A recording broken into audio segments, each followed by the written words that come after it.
Monsieur Roux, bonsoir. Bonsoir, M. Beauvais. Alors, dites-nous combien on attend de personnes cette année pour le Tour de l'île? Écoutez, pour l'ensemble des activités, c'est plus de 35 000 participants qui sont attendus autant ce soir autour de la nuit que dimanche pour le Tour de l'île. Il est certain que la météo est un peu incertaine, mais on a pu communiquer avec nos participants, les invitant à bien s'habiller. En ce moment, au Parc Jarry, il fait soleil, donc on a bon espoir d'une très belle soirée pour le Tour de la nuit.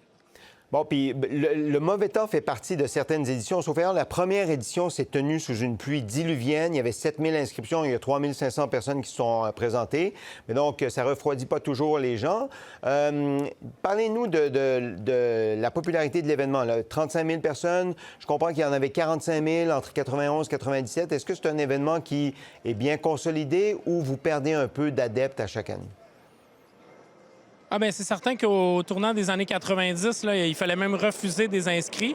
Mais je dirais depuis la pandémie, on a vraiment un nouvel élan avec 35-40 000 dans l'ensemble de nos activités. C'est un événement qui attire des gens de partout au Québec, mais aussi des gens de l'international. On a une participation de 5 là, qui viennent de l'extérieur du Québec. Cette semaine, j'ai croisé quelqu'un qui était venu de Singapour pour participer à l'événement. On a des Américains qui sont là. On a une délégation de Miami. Donc, c'est un événement qui va bien. Puis j'ai envie qu'il s'inscrit dans l'ADN de Montréal parce que d'un côté, on a l'ADN événementiel, mais de l'autre côté, on a la partie vélo. On sait que Montréal, c'est une ville de vélo. Donc, les deux vont bien ensemble, puis c'est pour ça que c'est aussi populaire. Il y a 41 ans, le Tour de l'île a été institué pour redonner ou donner le goût du vélo au monde, aux Montréalais. Est-ce que c'est un objectif qui est atteint, selon vous, le goût du vélo? Ah ben, au Québec, c'est plus de 4,5 millions de personnes qui font du vélo. Il y a des quartiers à Montréal où c'est 25 des déplacements qui se font à vélo. Donc, il y a vraiment eu une progression.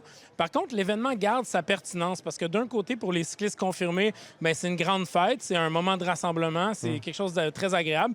Puis de l'autre côté, pour les gens qui n'ont jamais fait de vélo, bien, c'est une occasion de se lancer. Pour plusieurs personnes, ce soir, ce sera la première fois qu'ils vont rouler 23 km dans les rues de Montréal, de connecter les quartiers, de se dépasser. Donc, il y a une certaine fierté, il y a un dépassement de soi. Donc, c'est pour ça que c'est très pertinent toujours. Est-ce que l'utilisation du vélo au Québec a comme changé? C'est-à-dire qu'il y en a qui en font à l'année longue, il y en a qui en font de façon pratico-pratique, là, amener les enfants à la garderie ou à l'école, aller au travail avec le vélo. Est-ce que c'est moins un loisir et plus un moyen de transport? Oui, bien, j'ai envie de dire, les deux ont progressé, mais c'est vrai que dans l'état du vélo en 2025, on a constaté que les déplacements pour le transport, ça a augmenté de 26 Ça s'explique par plusieurs choses, mais les systèmes de vélo en libre-service comme Bixi à Montréal ou Avelo à Québec, le développement des vélos cargo qui permettent aux familles d'aller amener les enfants à la garderie, puis le développement du réseau cyclable aussi, partout au Québec, à Montréal, mais aussi en banlieue, aussi à Québec, dans des villes comme Saguenay ou Gatineau, il y a des pistes cyclables qui se sont développées. Puis lorsqu'il y a des infrastructures, on se rend compte que c'est possible d'utiliser le vélo.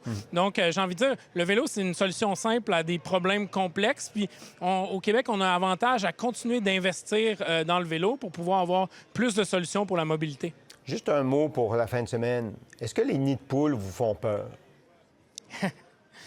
Non. Donc, il est certain qu'on a eu beaucoup de discussions autour du sujet. Il y avait une plus grande intensité cette année parce qu'il y en avait un peu plus.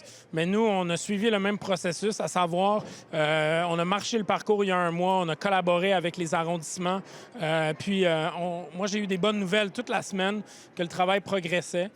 Ce soir, avant le début du parcours, on va circuler pour s'assurer qu'il n'en reste pas. Puis si jamais il reste des nids de poules importants, bien, on va les marquer. J'ai envie de dire, cet effort collectif est intéressant pour tout le monde parce que c'est les rues qui seront utilisées par les automobilistes lundi qui ont été réparées. Donc, c'est une bonne nouvelle pour tout le monde. Et je comprends que vous allez les marquer avec des cônes oranges qui pourraient ajouter des cônes dans les rues de Montréal pour éviter des accidents, mais c'est la chose à faire, évidemment. Monsieur Roux, merci beaucoup. Bon tour de l'île en fin de semaine. Merci d'avoir participé à l'émission. Merci, M. Beauvais. Bonne soirée.